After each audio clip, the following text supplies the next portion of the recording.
Welcome back, ladies and gentlemen, to the AUSPACK Files. We're live on the exhibition floor at AUSPACK 2022. And today I'm joined by John Bigley.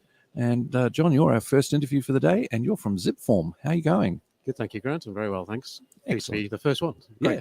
Bright Yes. and breezy. Start the day off when we're all fresh. That's right, yeah. Yeah. After day 3. Yeah, well, as fresh as you can be. Yeah, sure. So, mate, Zipform Packaging, what can you tell me about the company? Yeah, we're a reasonably small-sized company, but we're growing rapidly. We've just announced an expansion plan to bring a new line into Melbourne for our primary packaging. Our packaging is a linear-formed fibre-based packaging, which meets the 2025 national packaging targets, over 60% recycled content and also curbside recyclable. So we're in a good space, but we also need to try and expand to create capacity and contingency for the market. Yeah. So very good that you're producing packaging here, not local. Sure. Are you getting your source materials local for the some is sourced locally, but some from Europe as well. Okay. So yeah, a mixture. But obviously, as we move forward and grow and capacity grows and volume grows, then there could be local suppliers who come to the fore to supply local materials as well.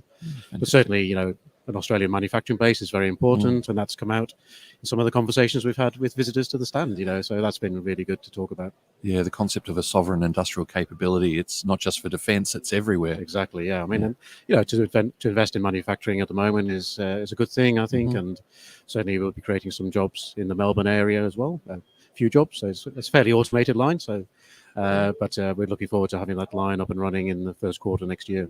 Fantastic. So you're here at the show. What can people see if they come by your stand? We've got a range of our current packaging that's on shelf in retailers and also online with some of our customers.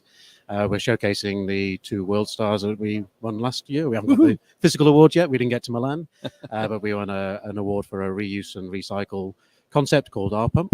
We also won an award for a Panna drinking chocolate pack, which has some fantastic graphics on it. So proudly showing those off, as well as some of the developments that we've got in fibre on overcaps. Okay. So that's a big area for us as well, because clearly it's not just producing the pack. We're also looking to try and ensure that the customer has a number of different options for the overcaps as well. So, yeah, because how do you go with, if it's curbside recycled and it's fibre, but you've got a liquid in it? Yeah, sure.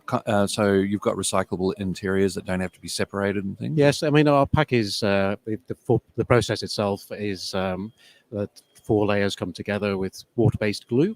So they do break down reasonably easily. But also we do have a small amount of PE lining, which provides a heat-sealable coating. But the amount is so small that it is deemed curbside recyclable through the APCO or through the PEP tool. Wow. As well. So, yeah, we've got about 90% fibre, 91% fibre in our packs. Okay. So it is deemed curbside recyclable. So it's mostly just the caps and the caps liner. are fully fibre. Oh, okay. Yeah. So they're paper-based overcaps as well. Okay. To replace plastic. So, we're developing those pretty rapidly now. Yeah. We are looking at material developments where we can remove the PE lining as well. So there's a lot of coatings developments happening in Europe, which will allow us then to remove the PE and have a heat-sealable coating on the inner lining of the pack, and removing the PE completely. Yeah, that'll be 100% fibre. Well, we'd be about 97% fibre. yeah, which would be pretty good. Very much better than we've been in the past. For sure. Yeah. So are you able to talk about any other innovations you see coming up?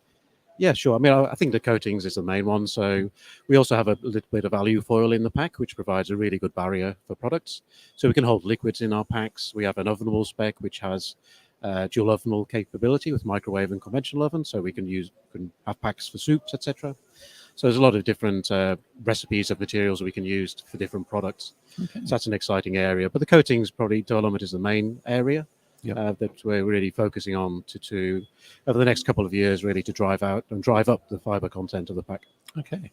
And so this new facility you're going to have will allow you to not only support more customers and so on, more output, but I'm guessing it's going to have some of the latest technology. That's exactly right, Grant. Thank you for mentioning that, because I did mention that there's a lot of bells and whistles on the new line. So we've putting some laser etching on the line so that the customer could then potentially have QR codes on the base of the pack. We're also going to have a air rinsing system in the line as well. We've got an inline print inspection system for the print going into the line. So there's a lot of different technology that we're introducing onto the line to try and make it. You're never going to get it completely future-proof, but make it as future-proof as possible.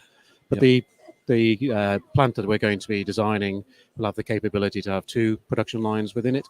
So we're going for a single line to start with, but obviously planning for the future to ensure that we've got potential capacity for further growth. Fantastic. Well, is there anything else you'd like to say while you're here on the show? Just that AUSPAC's been fantastic. I mean, it's been a great show. We're on day 3 now. We've had some tremendous footfalls through by our stand, retailers, brand owners, but also a lot of small fillers as well, looking for packaging. It's been really gratifying to see everybody on the stand. It's our first show, Zipform Packaging. And I saw a few people that I've seen on webinars for the last 2 years. And I'd actually said to somebody yesterday, I said, it's nice to put a body to the face, because and that was a guy, it wasn't a lady. But it was interesting that, you see somebody's face and think, I think I recognize you. And then, you're taller than I thought. So it's been great to see people who you've only seen on webinars or Zoom calls for the last 2 years. Yeah, it was like in the old days when we didn't have video. It was mostly just audio connections. And that's right. Yeah. You don't look like your voice at all. That's right. That's right. Yeah. Got a good face for radio. Oh, yes, I'm told that a lot. Not you, Grant. No. All good. That's my line. But anyhow, thank you very much for coming on the show. Thank you very much for the opportunity, Grant. Really good to speak to you. And you. It's been great. Thank you. And folks, we'll be back in the not too distant future with another live broadcast from the floor of AUSPAC 2022.